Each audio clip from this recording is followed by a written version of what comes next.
So Fox News is about to implode. People are getting mad over, what's on their beer cans and shit. And honestly, these are really just the worst problems in the whole world. Like, how can beer go woke? How could they do that? And there's also some shit happening in Sudan too. But anyways, this is the Electric Luchador Podcast. I'm El Oscuro, the Electric Luchador, but you may know me by some other names. I am here with Kanon. Hello. And we have a special guest today. I'd like everyone to welcome Mucktails. Heyo. So, yeah, some hairy shit going on in Sudan as far as we know, at least as far as I've seen in the news. There was an attempted coup, a lot of infighting. People have ambassadors have had to have been evacuated. It's all sorts of ugly. There's a tentative ceasefire sort of being negotiated, but I mean, you guys know as well as I know, as well as my guests know, you can't believe shit that you hear on the news. There is got to be a lot more to this than we're being spoon-fed. And so that is why the great Mucktails is here. Muck is I'll say he's extremely knowledgeable about what's been going on, and he's going to be so kind as to educate us on the finer points of what's happening in Sudan. Yeah, I just want to jump in there real quick too, and just say how much we appreciate Muck being here. But just to reiterate your intro, again, we talk a lot about culture on here, and beer cans and gender ideology and all the BS that's going on right now. While serious shit's happening around the world, and we're not hearing anything about it. Yeah, it's just living in the United States is a fucking privilege in and of itself, because people here have the luxury of getting mad about beer. Right, and not worrying about having your wedding drone striked. So yeah, thanks, Obama. Yeah, thanks. Anyway, Muck, do you so talk to us like we're stupid? Simply because this is a pretty convoluted situation. And for listeners out there, what's the best way to kind of understand this? And I know that it might be hard to understand this piece about Sudan without looking at an overall geopolitical perspective. But what do you think is the best way to break it down? That's exactly right. I mean, we have to kind of take it as it occurs within the greater happenings of the world, and nothing is in a vacuum. Everything that's taking place right now is largely within the context of the U.S. versus Russia, and in a case like Sudan, I'll be honest, I wasn't tracking this super closely. I didn't know. I wasn't super well read in on this, and what I'll say about that is that inevitably, kind of as both of you have said, we don't really get. No one's particularly interested in telling us what's happening, and the greater game that takes place between nations and corporations and everything. The sheep don't need to know about that. We need nice stories about morality and these are the good guys. We got to help them. We need that. We need that sort of thing. The actual comings and goings of what's trading hands, oil pipelines, drug and arm routes, all sorts of different things. That deeper game on the geopolitical chessboard, as they say, is what's really going to give us insight into these things.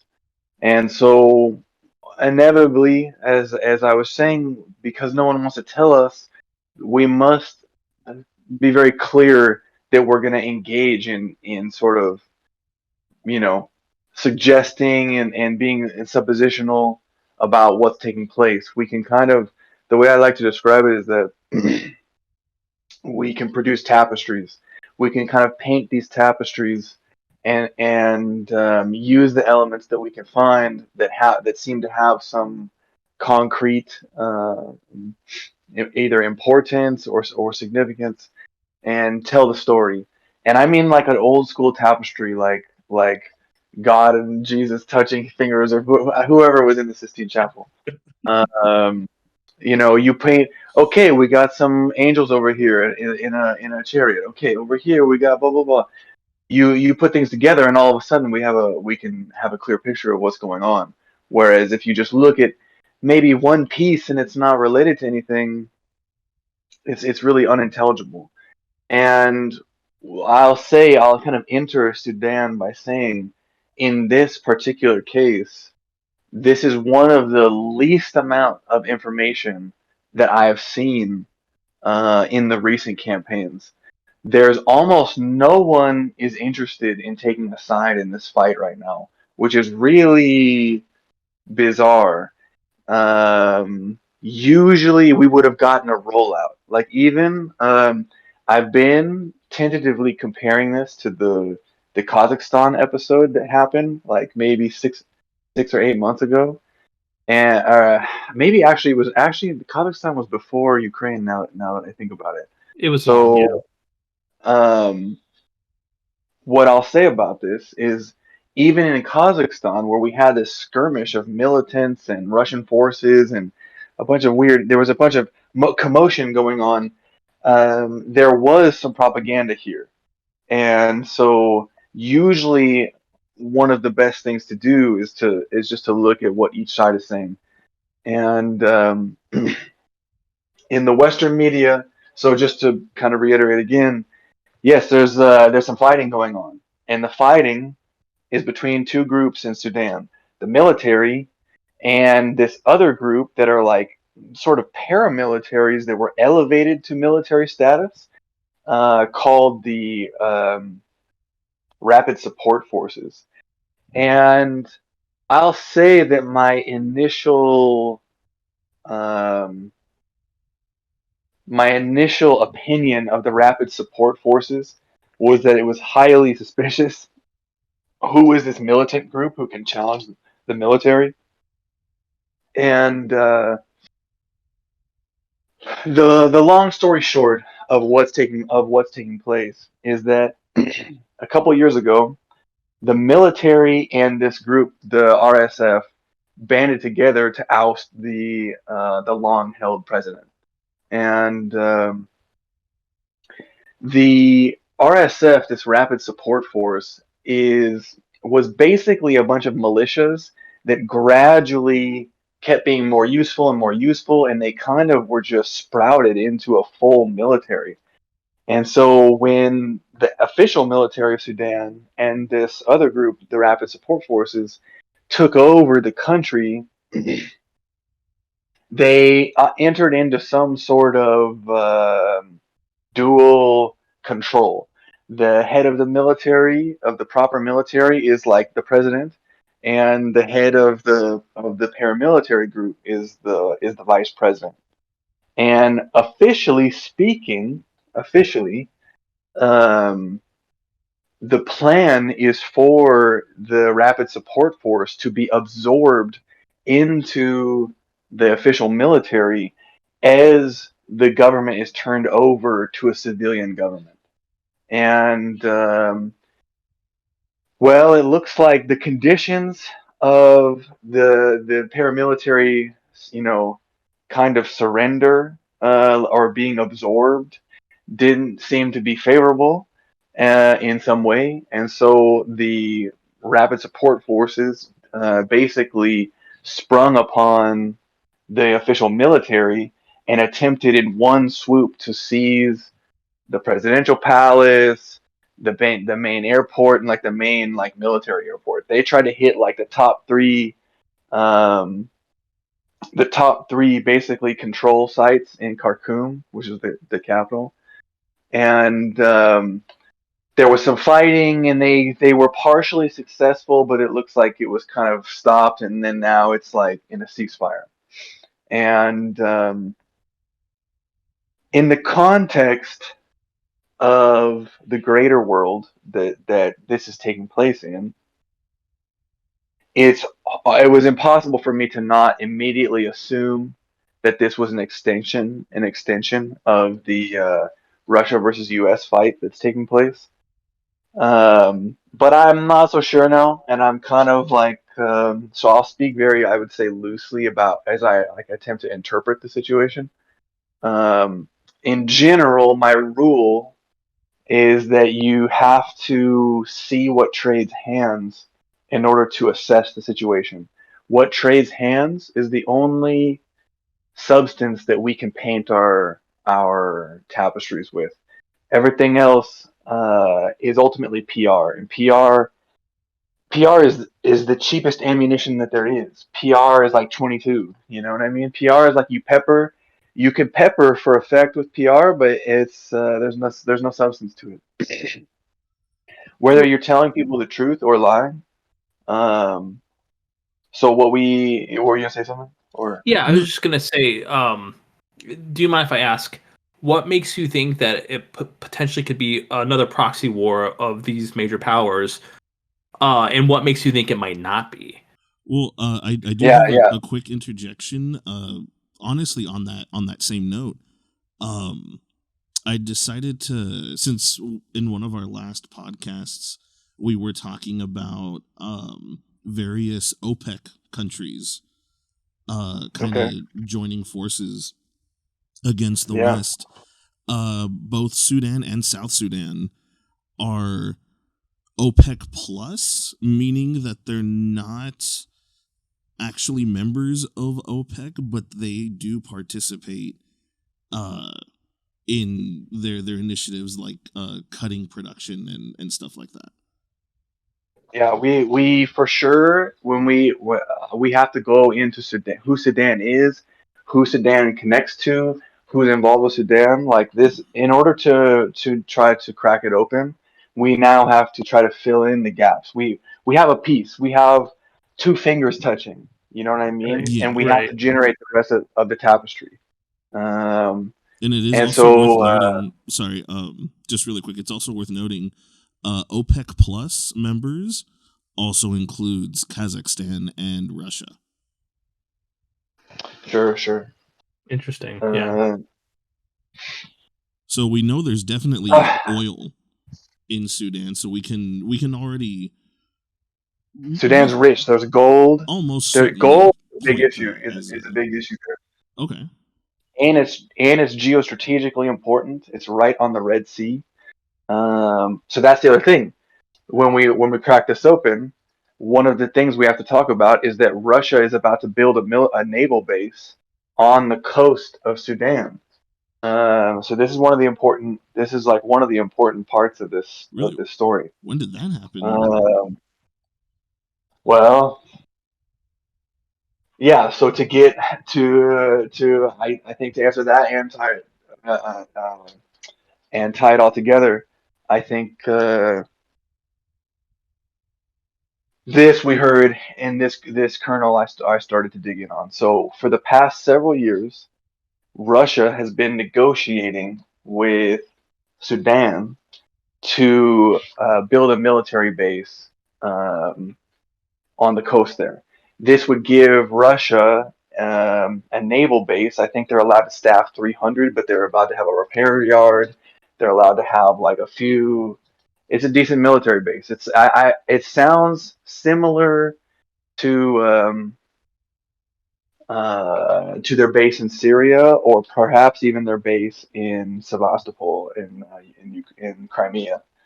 Which And is so this also would give interesting. them, yeah. So this would give them basically a presence in the Red Sea, which they want. They're trying to expand their reach.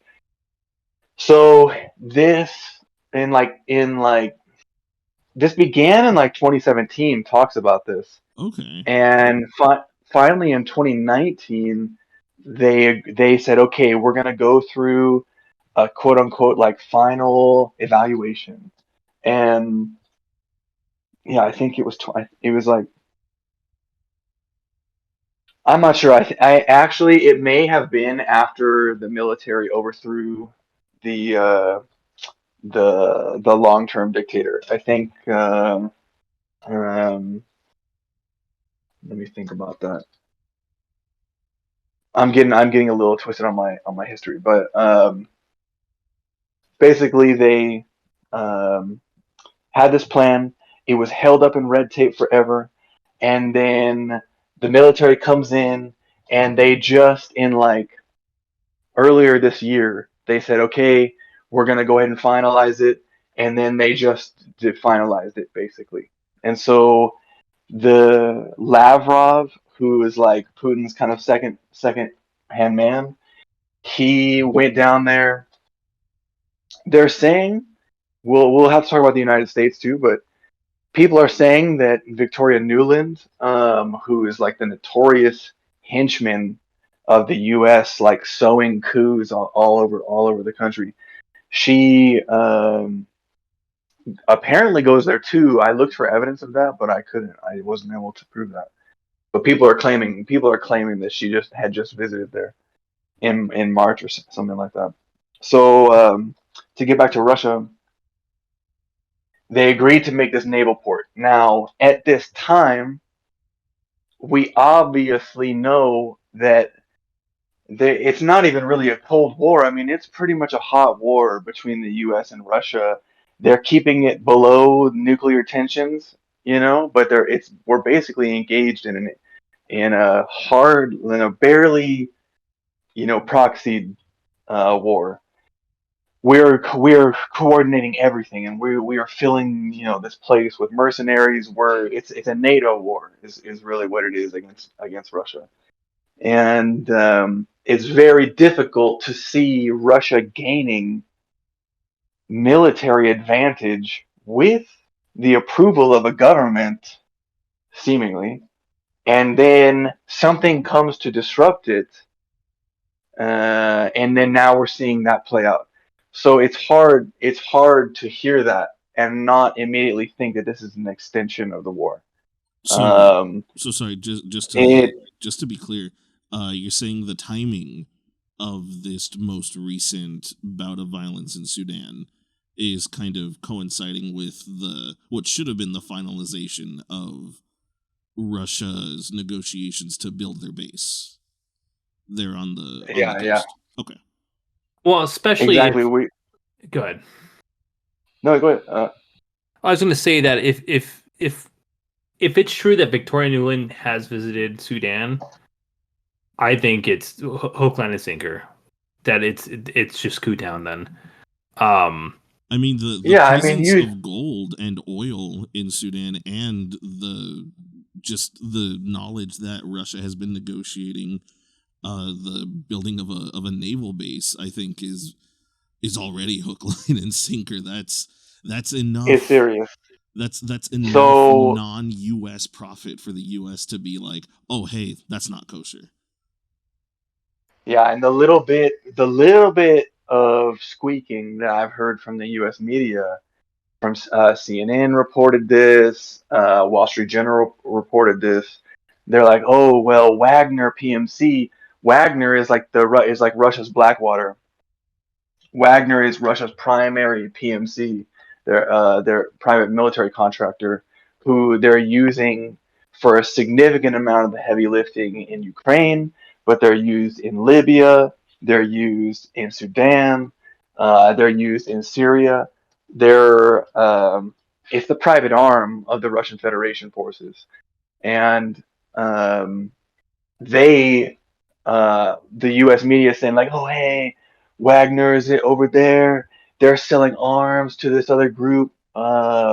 So on its face, just judging from the small amount of PR that there is, um, it appears that the West prefers the official military. Is kind of how it seems. Um, that all said, I have to say that my current assessment is that this actually isn't the U.S. versus Russia, which is kind of a turn, I guess, because no, trust me, I would be very willing to take that perspective.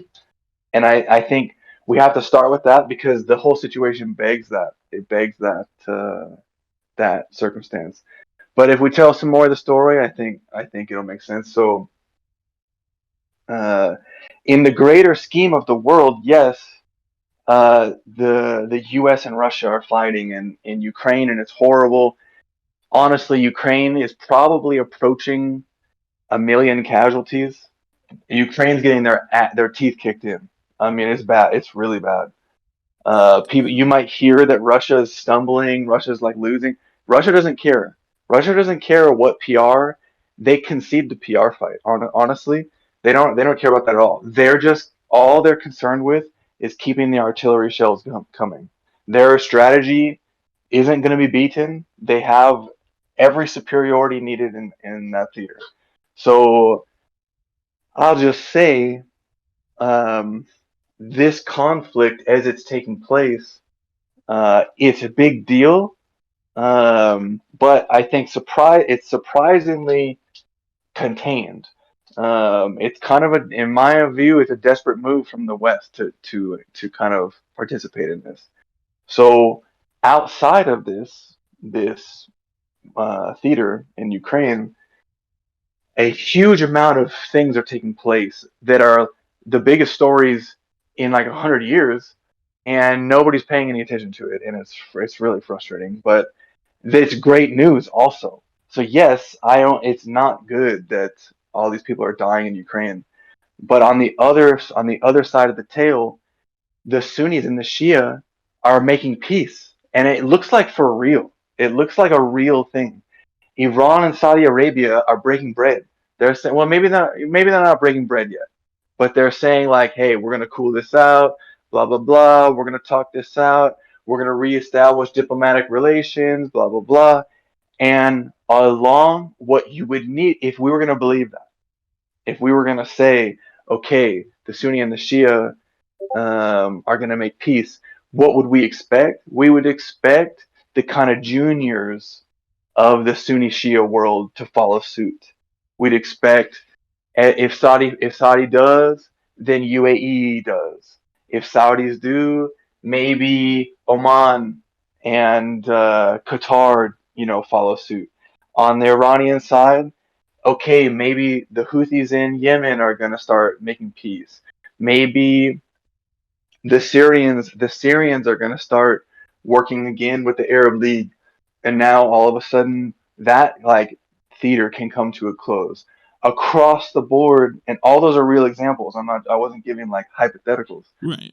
Across the board, peace is springing up throughout the Middle East, and it's unprecedented. It's honestly, we hear that word, but it's actually the best news I've ever heard in my life. Yeah. And it's truly hope inspiring. And no one has any idea about this. No one's paying any attention. The reason why nobody's paying any attention is that it's bad for us. It's bad for the U.S. Right. You can argue in a sense that it's bad for Russia, but actually Russia really benefits from peacetime. Um, Russia's got oil to hold itself over. It's got the most oil, but it uh, has to devote a tremendous amount of its resources to military, and that's why they're ahead of us. Like they're honestly ahead of us, but they um, could easily be doing other things like China. Like China is doing like all these investments and all of this stuff. And so they need to kind of get out from under the boot to start actually building their economy. Because honestly, Russia only has two cities. They have St. Petersburg and Moscow, and that's it. And it's basically like an LA and a New York, but they need more than that. So um, if we go to all the peace that's taking place, we tell a little bit of a different story, and I have a lot of opinions about why all of this peace is taking place. that aren't necessarily tied to Sudan, but it's just important that we recognize this. And one of the reasons specifically to get to Sudan is that, and I didn't know this until recently. I didn't realize Sudan had been supplying soldiers for the Saudi Emirati kind of coalition that was taking on Yemen. So Yemen, we have to tell this story a little bit because Sudan is actively engaged in a war. So what's that about? Or they were actively engaged. The Yemeni theater is ending. The Houthis, well, we call them the Houthis, but they call themselves Ansar al-Allah. They were fighting the quote unquote official government in Yemen, which is a Saudi protectorate. Yemen is a small chunk of the kind of subcontinent that Saudi Arabia is on, that hangs out in the Gulf right there. And Saudis dominate, obviously, because they're so much bigger and they're land connected to Yemen. And this civil war pops off as part of the greater war between the U.S. and Russia. And Iran is pumping the Houthis, aka Ansar Allah, and the Saudis and the U.S. and NATO and the Emiratis are all helping the propped up government of Yemen, the quote unquote official recognized government, the protectorate. They're getting propped up, and that fight's taking place. So what we find out is that, or what I found out, is that Sudan is participating in this conflict, and they had like, I don't know, 20,000 troops or something like that. It's not a huge number, but it's a fighting force for sure. And this, it appears, is coming to an end also. So I'm not sure exactly what the setup was between the military and this RSF group, but they do both appear domestic, like as opposed to, let's say, the RSF group being a foreign trained group. I mean, they are all foreign trained, but they appear to be domestic anyway, and they were participating in the Syrian in the Yemeni theater, and now the Yemeni theater appears to be coming to an end. So those forces, it looks like, are going to be coming home, and we have a, let's just say, a downscaling of the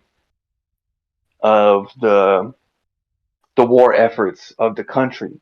And that kind of reminds me of like Japan, when the main shogun beats everybody and takes over, and we enter into this period of peace, in like the 1800s. I don't remember what the name of the period. And people start fighting, and there's like no more fighting to be done. And it kind of, then all these soldiers maybe return home, and we get this stirring at home of once there was kind of a war economy type thing. And I honestly, I have to float this read that we're headed toward peacetime, and what do you need two militaries for? And so the honcho who runs the rapid support forces, he doesn't want to just fold over. He's like, dog, we're way more powerful than you. We'll fight anybody. We've been out making money. We've been out doing this, and now you're just gonna take us over, and I'm gonna be some lapdog? I don't think so, dog. I kind of think that's the situation, and it's kind of good news in a way. It's good news in a way. It means that probably the Ukraine war effort is exhausting both of the players, and they really cannot afford to weigh in too heavily on this. Um, I know that it's not surprising that it cracks off. I think right when the deal gets made, we're obviously trying to thwart Russia, but I think like it probably didn't take that much to push this over. It seems like the situation's perfect for these guys to fight, and one of them has to win. You have a country with basically two big dogs, and we gotta. There can't be two big dogs. There just can't. We got what? It's gonna be one. So that's kind of my take. That's kind of my take on it right now. I think, let's see. It's really early. I just don't see the U.S. putting up much of a fight. I just don't. Mm-hmm. I don't see too much hidden hand pushing a lever here. So we'll just see. That could materialize. Mm-hmm. I think, let's see. But it's ultimately good news because it means they can't afford to fight beyond Ukraine, and it also means that it is kind of within the realm of all these peace deals taking over. If I could say one maybe more thing about this, in terms of the greater move toward peace that's taking place, unfortunately, in the real world, in the ideal world, of course, we want to say no war. We want to say never war, and I can understand that. I felt that way. I was kind of like maybe an absolutist about no war for a long time. And yeah, it makes sense. It's difficult to ever make an argument in favor of a military action. But there is unimaginable evil in this world. And the governments of the world, as they trade positions against each other, are very happy to unleash absolute evil. And what absolute evil really looks like is uniform action, um, that's devoid of humanity, of moral concern of humanity. And the form that this takes is proxy armies, militias. Um, we the true common battle of statehood of statecraft in this day and age is raising a local force and sending them to your bidding. These local forces are almost always devoid of humanity and will just rape and pillage and do everything else. It's just ISIS. It's a bunch of ISISes. Um, ISIS was synthetic, just like all of this is synthetic. Originally, I'm sure this rapid support force was an intel construct of somebody at some point. I don't I haven't gone deep enough to really know how that goes. But um, the reality is that when you produce a rapid support force, when you make a group like this, that power that they hold, that they can go influence on a physical location and on a chessboard, that's real. That's not PR. That's not tough talk. That's actual force projection. And actual force projection is going to be taking control of local resources, is going to be running like black market campaigns, is going to be involved in private operations, is going to be doing everything. An example, the Syrian government is producing this crazy drug called Captagon to help fund their anti guerrilla efforts. I mean, Syria was almost brought to the brink, and they had to basically become drug dealers. So I just mean to say, at this level of the game, who has force projection is going to control markets, is going to control everything illicit that there is. And when that's the case, you cannot just pop them off the map. Like that chess piece doesn't just you don't just get to say, okay, I just agree, I won't have this knight anymore. The knight has to be taken, and whether it was ISIS, whether it's Al Qaeda, whether it's different fighters, maybe it was the Kurds. These groups that got elevated by intel, by military operations to produce their proxy armies. I'll also directly call out the Nazis in Ukraine. We built a Nazi army in Ukraine. There's no ambiguity about this. We pumped all the Nazi militias and made a homing magnet for every Nazi we could. And we produced a very Nazi saturated, super well trained NATO army in Ukraine, full of Nazis. It's full of real. I'm not talking about like wannabes from Appalachia, you know, whatever, to be stereotypical. I'm talking about people that actually trace back to the Nazis, who like sided with the Nazis during World War II. It's bad news. It's really bad news. So it's important because that explains this too, or this explains that too. Those pieces can only come off the board with violence. They're not they're not laying down their arms. The rapid support force isn't just saying, okay, pack it up, guys. These are real guys who are living their whole life as warlords, right? Um, they're not just gonna come off the board. And I think the simplest and probably surest explanation, as without taking too much of a stance, is that that's what we're seeing play out. There's two top dogs in this country, and there was two guys. I'm sure the military was controlled by the one side or another as well. So these two sides are there, and if we're going to move toward a civilian government, a peace model, an actual way of life for the people of Sudan who've lived with enough strife, they're having coups all the time. Yeah, what a crazy place, but a beautiful, beautiful place. They got the right below Egypt, and they have the Euphrates. And I worked with a guy from Sudan. He told me about smoking weed on the Euphrates, and he said you've never seen anything like it. And I believe that's true. I've never seen that, and I would like to see that. But I probably wouldn't go to Sudan. But let's put a civilian government in there. Let's put some rule of law in there. Let's settle it down. Let's get rid of one of these warlords. The future and the promise of all this peace is there for everybody. But unfortunately, some pieces got to come off the board.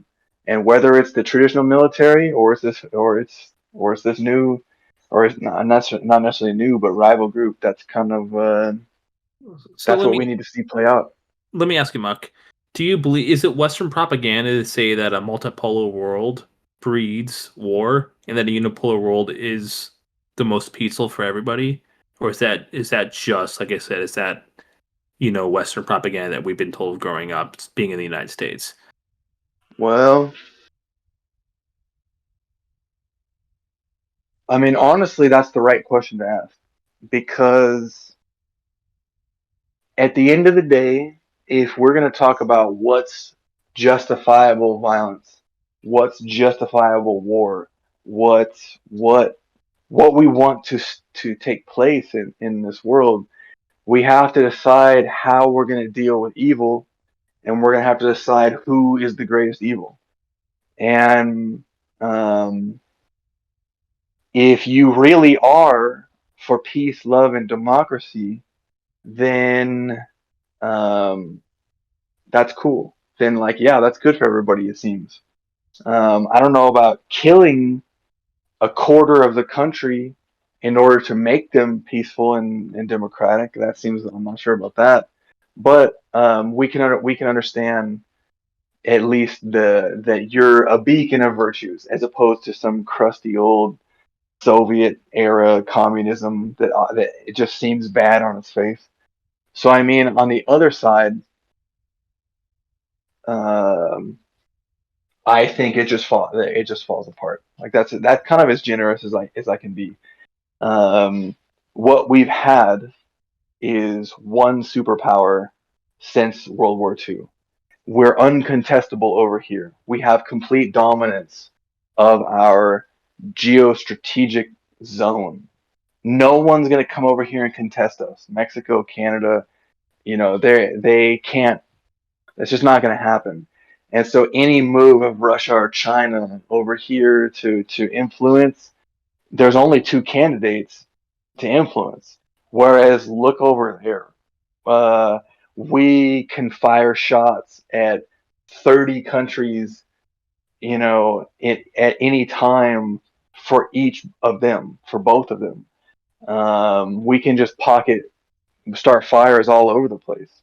So we came about and were basically uncontestable except for direct nuclear conflict. And we began to force like massive say in all of these other zones. And in the process, if I had to give my true estimate, I'd say we've probably committed a Holocaust every decade in like the 6 million range every decade since World War II. We probably came close to 6 million kills every 10 years. We could walk through that, but I think yeah, that's nuts. It matters quite a bit if we're going to answer this question.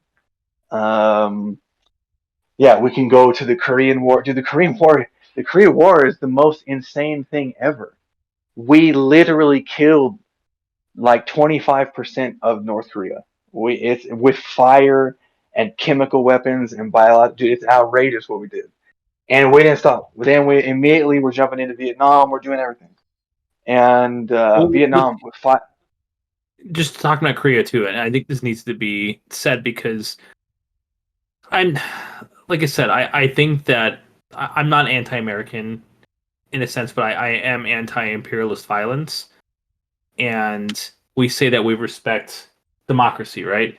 Well, the Korean Republic voted in order to, and I might have this incorrect, but they voted in order to have the communist government be their government democratically. They voted. And when that happened, we were like, nope. Sorry, guys. Because we worked with the elections, and when it didn't go our way, that's when we used violence. And that war technically still happening right now. It is still technically happening. But go on. You're saying some Korea to Vietnam. Yeah. So anyway, how many more wars would be taking place if we weren't controlling? So if China just put its protectorate in Vietnam and that was the end of it, what other conflicts would have taken place? It's hard. I can't imagine it really. It's possible we could argue that there was more, but I don't think so. So in my mind, the easiest way to kind of think of this is with mafias. Like, let's just take New York Italian mafia story.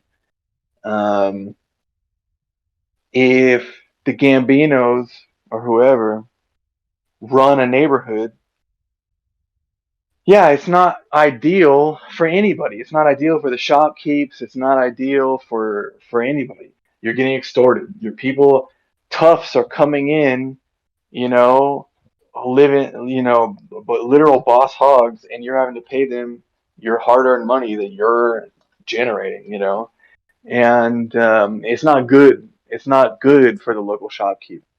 Like we can't look past that. But what's worse for the local shopkeep is when the Tatalias from the other borough want to move in on the Gambinos, and they come in and they say, "Hey, shopkeep, you're paying him money, you're paying us now." And the shopkeep's like, "Well, I can't do both. I'm with these guys, I guess." And then they kill the shopkeep, and then they shoot in the street, and they spray up a family walking by, and what I mean to say by this is if you go in and put your thumb on the actual resident mafia in a certain territory, you are going to have to enforce violence to engage in that.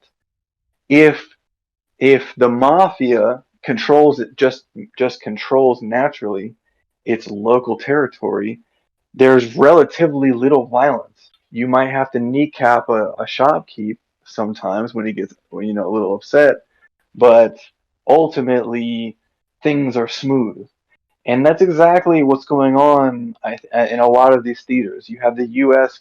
in Ukraine. It's too obvious. Like, we overthrew the government of Ukraine in 2014, and they were a democratically elected Russian-friendly government that we violently overthrew with Nazis. We pumped up Nazis, sent them in there, and trashed the country made the Russian friendly president Yanukovych flee, and then we put a stooge government in, and we put the literal head of the neo-Nazi party. It's called Svoboda. We put the head of that party as the as the minister of defense. It's fucking crazy. Yeah, yeah. We're gonna load Ukraine. We're gonna take all the Nazis in Ukraine, and we're gonna saturate their military with them. Because that's what you would do. That's what it made when you're producing an army. You put the lunatics at the helm. But yeah, so we go into Ukraine. That's Russia's turf. Russia's one of their main lifeline into Europe for oil. The Gazprom runs through Ukraine, and that's definitely important now because we blew up Nord Stream. Yeah, so right. It's like It's coming out. Did you see the United States blocked the UN investigation on who blew up Nord Stream? Yeah, okay. You don't need an investigation. You don't need one anymore. Well, you know what? We just see. You know what they did? They leaked to New York Times. Or it was either New York Times or Washington Post, some lapdog. They leaked to them from anonymous sources that it was not Ukraine, but a Ukraine-friendly group that did it. And we really ran, like our press ran that story. Oh, it's not Ukraine; they weren't bad, but it was a Ukraine-friendly group who did it. You're like, okay. Even though we have literally, right? Exactly. You pulled out all the kids playing in the backyard because the cookie jar is open and the cookies are out, and you're asking the kids like, we need to figure out who ate the cookies. And the one kid that's like covered in chocolate and his hands are covered in chocolate, he was like, "Mom, this is a really bad idea right now. We've got other things going on. This is going to distract us. I don't think we should look into who ate the cookies." Yeah, we don't need to know what's happening. Mom, we don't need to know. Mom, we don't need to know about that. Right, Mom. Like, there's other things going on, right now in the backyard. Yeah, that's definitely what's happened with that one. But that's why it's so funny because I don't think even the common person in the United States or the West actually understands that the West is at war with Russia. They think it's siloed, and they think Ukraine literally is at the whim of Russia, and that's it. Like the biggest geopolitical. Let's say this too. Go ahead. I was going to go back to how they justified it to everybody in the beginning. They stooped to full racism. And I mean, like, yeah, we're throwing that word around right now, but like, they were literally saying these are white people. They're like, when they were trying to get people to care about the Ukrainians, they were like, these aren't like Arabs. Like literally all of the media were saying this. It's outrageous. I remember a BBC report. It was like, this isn't brown people. It's people that look like me and you. Wow. Yeah, bro, for real. They went that hard. They went like straight. They didn't even think about it. They went like, listen, guys, these are whites. We can't. This is Europe. We can't have war in Europe. Okay, bro. Holy crap. Yeah. So. But also, war's bad. You know, I'm not like. What's happening in Ukraine is horrible. Yeah. They're literally taking shopkeepers off the street. They're just black vanning shopkeepers. Like there'll be just a man walking down the street and they're black holing them, taking them, throwing them in. These guys are literally lasting 4 hours on the front. They're just nabbing general Ukrainian dudes who have nothing.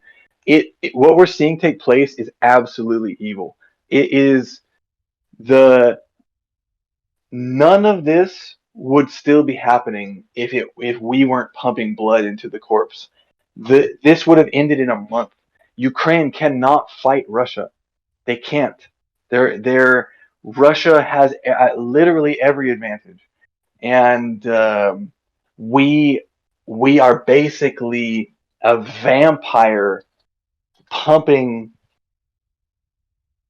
They're sucking the lifeblood out of this country, literally just nabbing shopkeepers and sending them to the front in Bakhmut to just get killed. Well, and that's the thing too. I don't understand how most of the public, and I just said this, but they don't think we are at war with Russia when we absolutely are. And you said it right there. If we weren't the ones being like, here's the money, here's the arms, here's the training, here are the mercenaries, here everything else, here's what we want you to do, go do it. If Yeah. that's not happening, there's no war.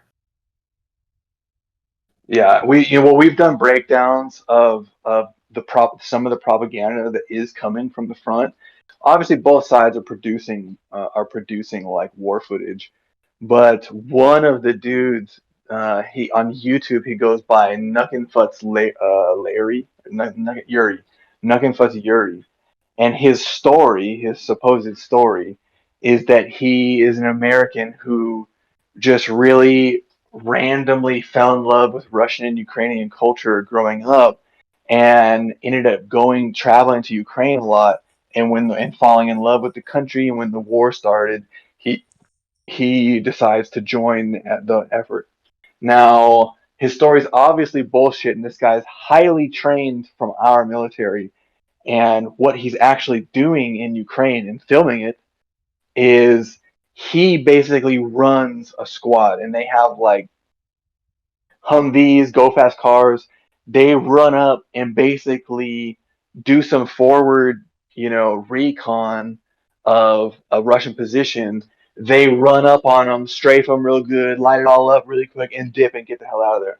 And what you see in the videos is that this guy is a full legit commando, soldier of fortune type character. This guy is like for sure a Green Beret or something. He's like, Giving orders, yeah, yelling and orders. they're giving him like 5 Ukrainian shopkeepers, and the Ukrainian shopkeepers are basically like driving the car and like replenishing the ammunition. These guys are like handing him like law rocket after law rocket. They're handing him like all sorts of shit. Like, okay, here, reload this. He like is handing his weapons to them, and they're reloading them. But like he's literally basically a commando being serviced by like 4 or 5 just hapless, Ukrainian men who were nabbed. And so what's important about that is that this guy is U.S. is SOCOM. He's just like laundered through the private, Foreign Legion story. They launder this guy, and ultimately he's like some some version of a justifiable special forces soldier out there leading these groups. And I think it speaks to the fact that we are directly fighting the Russians. Like the Right. Ukrainians can't do this. It's the Russians killed them. They had 200,000 men in their army. They're all dead. The Russians killed everybody. Like they're over 400,000 dead, not casualties. Probably a million casualties, honestly, right now. Bakhmut, what's taking place in Bakhmut is outrageous. It's the worst meat grinder that we've seen probably in the world since like I don't know, since World War II. I mean, it's a meat grinder. Like they're literally guys are living 4 hours on the front. I mean, we haven't heard about stuff like that in a long time. I Right. mean, That's crazy. But as always, Muck, we appreciate your geopolitical analysis. I was gonna say, Luch, do you have any questions for Muck? Um, I don't think so. It's just it's one of those things where uh I acknowledge that I don't that I'm not as well versed on the topic at hand. So I've just been absorbing everything. I've just been, shut up and listen.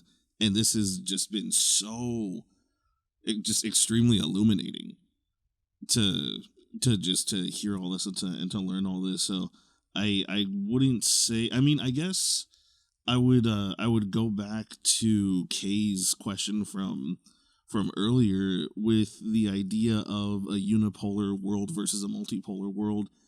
You gave 2 examples that kind of drew conflicting conclusions. So which if Korea and Vietnam, or what do you mean? Are you talking about the mafia example? yeah. Yeah, like I'm kind of with you on this one, Luch. I think what he's saying is the fact that it sounds like you're arguing for a unipolar world, and that might be the most peaceful. But at the same No, time, I'm saying the most peaceful world is where the local mafia controls their territory. but wouldn't that be a unipolar world then? No, the unipolar world is that the Italians take over all the five boroughs and kill everybody and have war after war with all these guys and like Okay. But let me ask blood you. spills. Go ahead, Luch. Well, I was gonna say, so then, in essence, then a multipolar world would serve essentially as a series of checks and balances, then, in order to maintain peace, to keep any one power from trying to usurp the others. Ideally, yeah. Ideally, yeah. I mean, look, let's talk about this. One that's going to happen is Taiwan. We elevated Taiwan to a substantial military force. Taiwan is unmistakably China's territory. What are you talking about? Why are we over in Taiwan? It's you can see Taiwan from the coast of China. Uh, it's like I don't actually know if that's true. I think with a telescope probably you can, but I'll look it up. Let's see. I think you can. It's very close. It's like Alcatraz or something. Right. Um, it's But China's territory, Okay. and I'm, huh? No, I'm just saying. No, just go on. Just go on. It's China's territory, and how many Taiwanese are gonna die because we gave them a fighting chance? See, that's the thing. If we the other situation isn't where the shopkeep of mafia racketeering A rejects the racketeering of mafia B. The situation that occurs is the shopkeep sides with mafia B against A. The shopkeep's like, A is the big mafia in my area, and B is like, well, listen, it's gonna be great under us. Just go ahead and join our team, and if you join up with us, we can kick out A, and everything's gonna be great. And B is just as evil. B is the same. B is the same as A, just another flavor. So the shopkeep sides with Mafia B, and then everybody dies. Then you literally just have a huge fight, and that is what's going to happen with Taiwan. It's the same as Ukraine. They're going to So, get up and fight, and a lot of people are going to die. And the reality is, this is only going to take place because to enforce the unipolar world, we put all of our strategic supply lines to microprocessing, manufacturing in Taiwan. We said, hey, this island right off of Hawaii or right off of China, we're gonna put one of our most important strategic supply lines tied to this presence. If China comes in and attempts to usurp control, we will resist them. We will fight to control that strategic resource. Supply. One thing we learned with COVID, which is a whole other thing, is just how important the strategic supply chains are. Supply chain is strategy, is military strategy. We really can't be mistaken about that. And I think that's actually a good window into understanding a lot of what takes place. So we produce 90% of the world's microchips or whatever. That's a huge number in Taiwan. That's our wedge. We're putting a wedge against China there. It's asinine that we elevated an army that would never have existed. China would have dominated them, and that would have been that. They would have been a protectorate, and that just would have been that. And now, because of this, a fight's going to take place. And how many people are going to die? I don't know. I don't know. So But I guarantee you it's going to be tragic. And if you say the unipolar world's better, well, okay, if China just doesn't fight, the unipolar world's better. But if China does fight, the unipolar world is way worse. Well, to get to This, being the unipolar power, you've got three superpowers. It sounds like Metal Gear Solid 3 here, but China, Russia, United States, and likely all of them will vie to be the unipower if they could. well, And here's a. Oh, sorry, go on. yeah, I was just saying that I think all three of them likely would like to be the unipower. The United States has kind of held that role since the end of the World War II, and the Marshall Plan kind of guaranteed it. With money coming back in and everybody being indebted to us, and we've kind of lived at the fat of land until just right now. But go ahead, Luch. yeah, I got it. Got too greedy. I was gonna say, just going back to the whole, with the example of China and Taiwan, Muck, you had said earlier that on the geostrategical chessboard that there are some pieces that just need to be knocked out. The idea of there being evils out there that just need to be taken out. Would you consider China to be one of those evils, just given their numerous human rights violations and just the quality of life that the Chinese government subjects its citizens to? Well, because then in the that truth case, is, wouldn't it be sort of justified by that logic for the United States to intervene? Well, but well, the United States, how many people do you want to be left alive when this gets sorted? You know, let's say China's not good enough for us, so we're gonna go settle it. That's gonna cost half the world at least.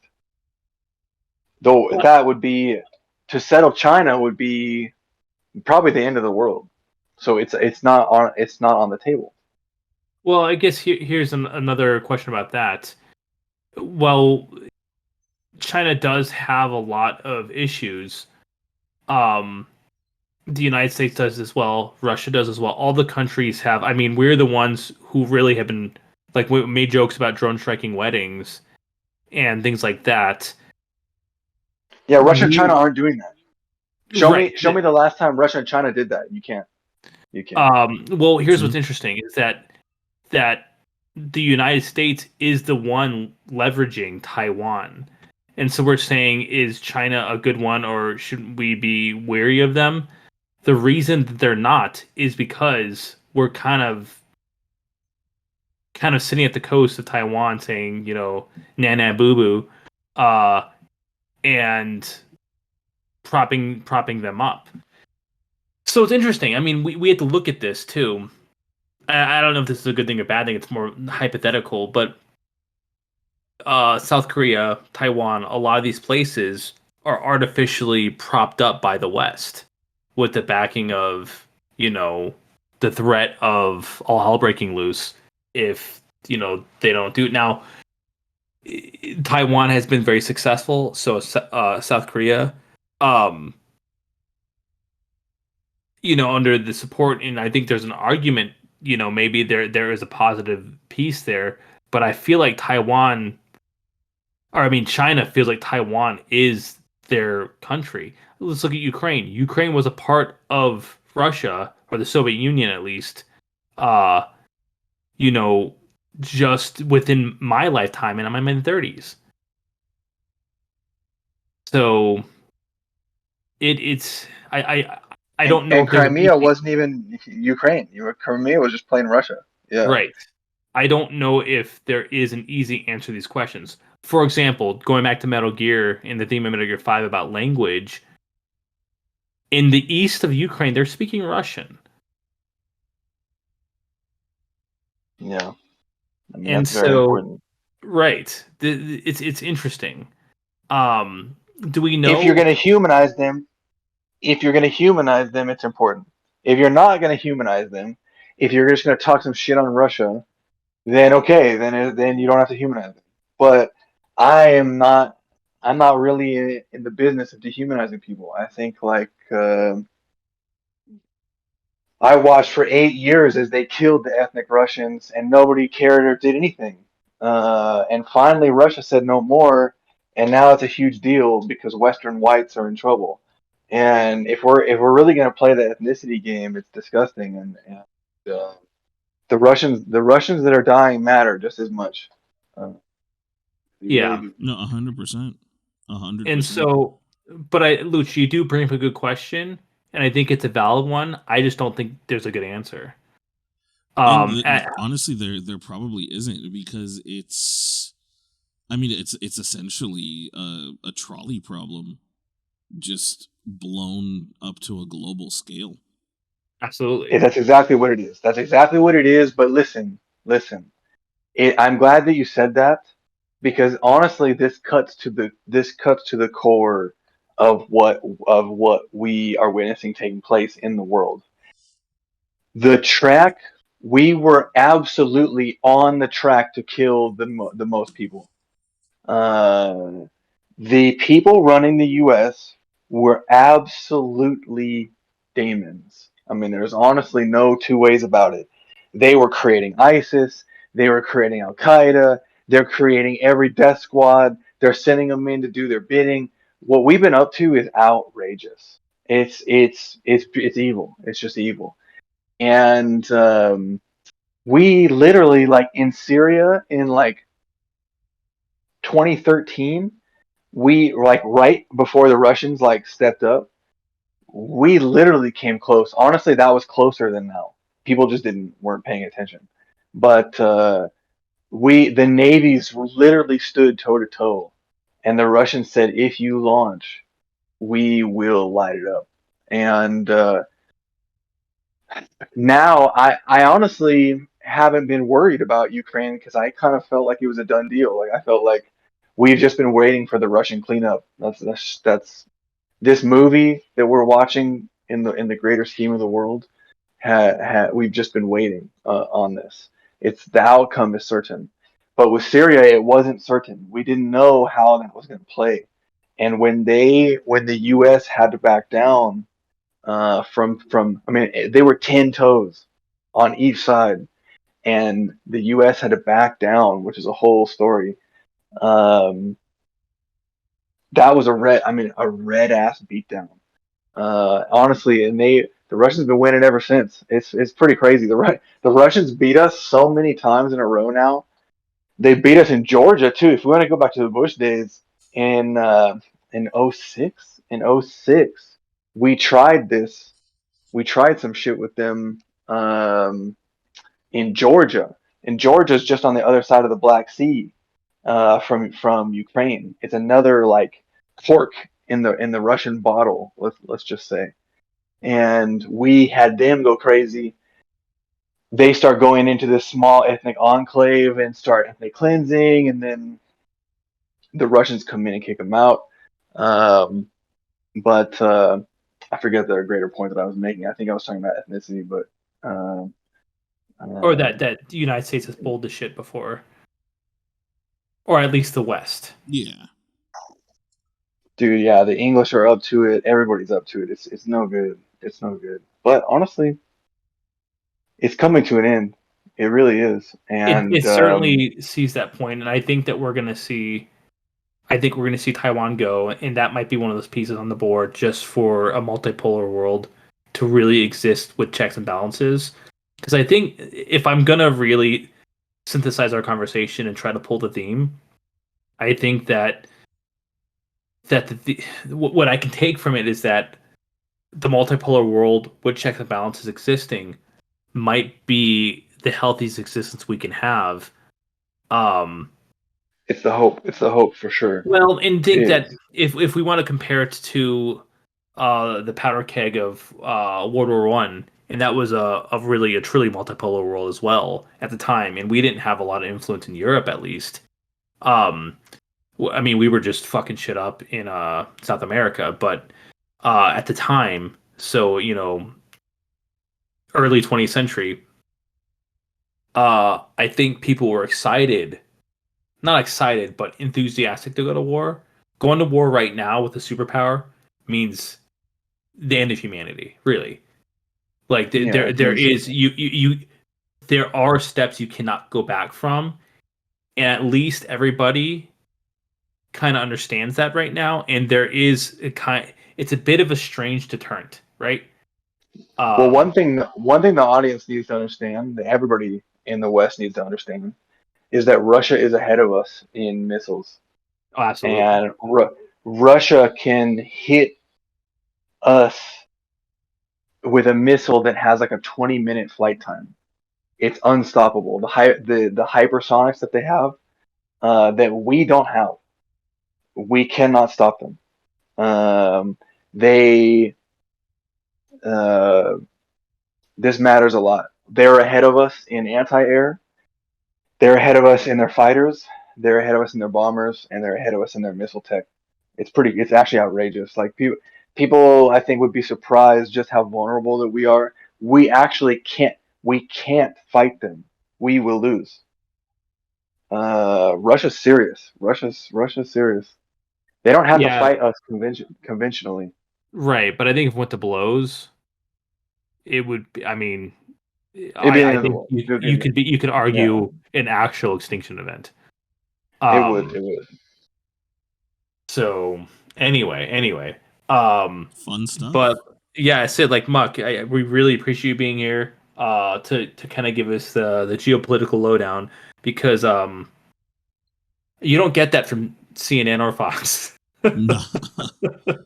And in fact, I think it's very telling that we've been getting next to nothing about this conflict in Sudan from our news outlets. It's very telling. And let me just say, just to put the disclaimer on, that this is like one man's armchair reading. I'm like, I do my best, I cast a wide net, and I do the best analysis that I can. I think it matters that, like you're saying, no one is handing this to us, so we must generate our own read, and we don't have much of a way to do it. But looking at that tapestry, what connects to the two fingers touching in the center? Oh, we got a chariot over here. Oh, we got an angel over here. Oh, look, there's a bearded guy. Like, we put the elements together as best we can, and we try to tell the story. And that's kind of the only power that we really have. So even though the feed is relatively quiet, I just mean to say that largely I'm speaking suppositionally, even if I'm like somewhat informed. Well, it's funny because you're telling us and the audience not to take your word for it, and media will tell them the only word you should take is ours, and have said it. So we do appreciate